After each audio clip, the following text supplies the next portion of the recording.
Ryan here from E39 Source. We're on a 2000 E39 M5 today doing an E-Box fan DIY. Now, I uploaded a video to the channel a couple years ago talking about installing an E-Box fan, and it was just that. It was talking about it. I didn't actually do it. So today we're going to do it. This is Hassan's April of 2000 E39 M5, and it's got the code in the DME for DME Box fan, which, let's talk about what that is exactly. So under the passenger side cabin air filter box is a box that houses the DME, the ECU, the engine control unit.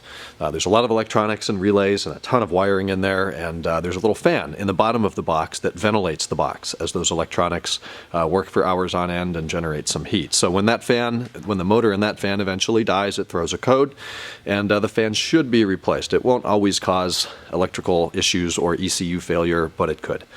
So this is the fan. It is made by Bosch. The part number is on the side, and unfortunately it's rather expensive these days. I do have a couple of used ones in stock if you guys want to go that route. It's cheap.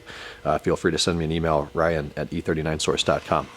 But moving along with the DIY, we do need to firstly remove the upper cabin air filter box. I've done this on camera probably about 6,214 times, but let's make it 15 today. So there's a little lid here with a little clip. You release that, take the lid off, and now is a good time to clean and replace filters if necessary. This one looks excellent.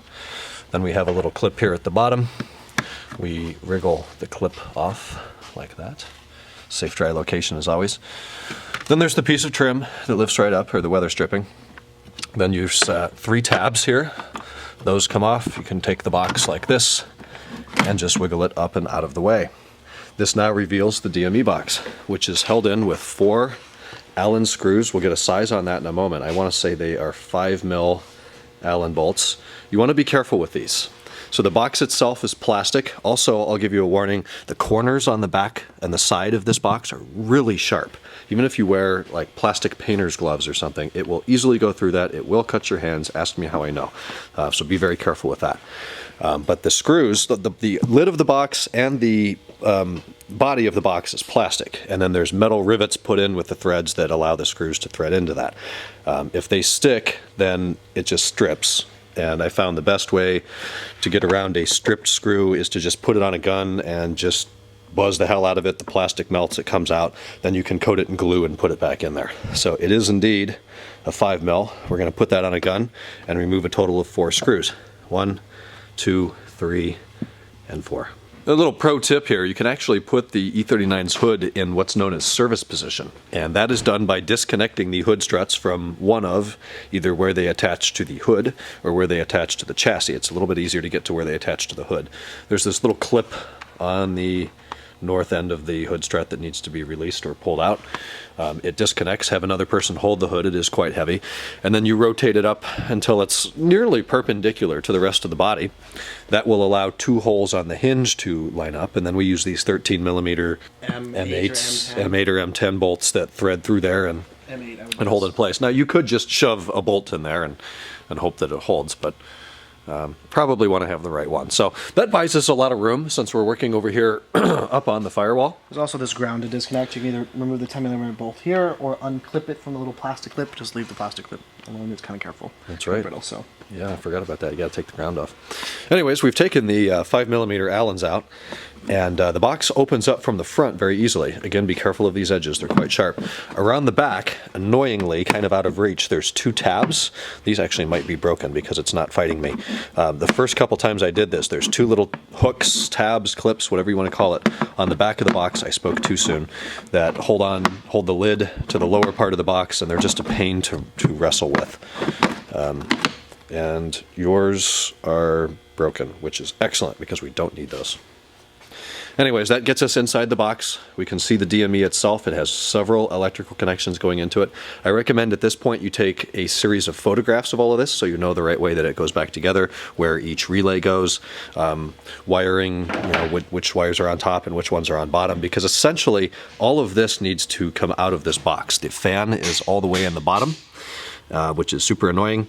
I think the connector for the fan is this one here. Before we get too far with disconnecting the actual ECU or DME, we should disconnect the negative cable on the battery in the trunk. It's just a 10mm nut on top, and then put it back in a way that will prevent it from making contact with the terminal on the battery. Back in the DME box, we can get a clear view of the DME itself. It is held in with a total of 5 electrical connectors.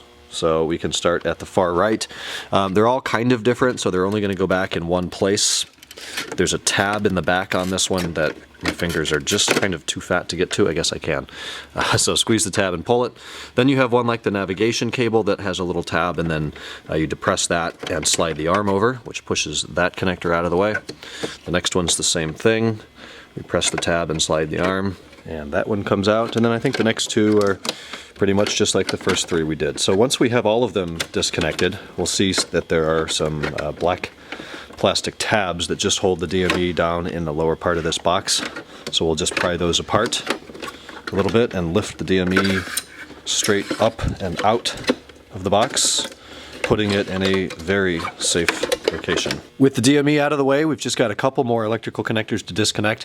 The goal should be all the wiring coming into this box back here. We kind of just want to lift it up and just move it over here, get it out of the way and out of the box. So anything that you see that's part of that harness, including the existing DME box fan connector that has some tabs on the side, we're just going to pinch them together and wiggle it. Same thing with this larger one over here. Just disconnect all that, move it over to the side. With the DME out of the DME box, we need to nextly remove some of these relays and electrical components from the black part. The black part in here snaps into the rest of the box with 3 or 4 different clips around the perimeter. You'll find those. Use a small flathead screwdriver like this to just pry the little tab and then start to lift it up. As you start to lift it up, it'll become pretty obvious which connectors are preventing it, or which wires or relays are preventing the black part from coming out of the rest of the box. So the first things I've done here are just remove 2 of the relays. The relays have these little tabs on the side where it meets the black part, and you'll just use the flathead screwdriver to go down there and push or pull or twist or whatever it needs. In this case, you push the tab into the relay and then pull up at the same time, and it detaches. So we'll need to do that. Unfortunately, they're all a little bit different, but it's all the same idea. Now back here against the firewall, we have a 2-pin clear electrical connector. That is the actual electrical connector for the box fan that we're after today. And it has a little tab on top that needs to be pushed towards the engine, towards the driver's side of the car, and then simultaneously pushed down. And then that whole connector just dropped down into the box.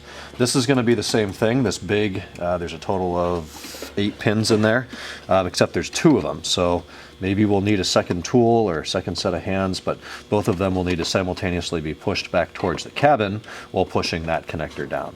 So it's just a little bit annoying, a little bit fiddly to work with all of this stuff, but none of it is outright challenging. After the last clip, I think maybe we did a total of 1 or 2 more connectors that were just attached. We didn't touch the mint green one, the blue one, or this brown one. You can just leave them in place, and then this whole thing can just lift over to the side.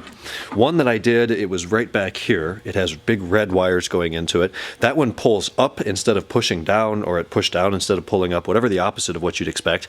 And then you've got this one lone red wire, which was crossing over this black frame.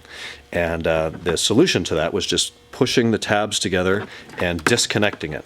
And we'll obviously reconnect it when we're putting this back together. But everything's out of the way. We've got a clear view now of the DME box fan down in that hole.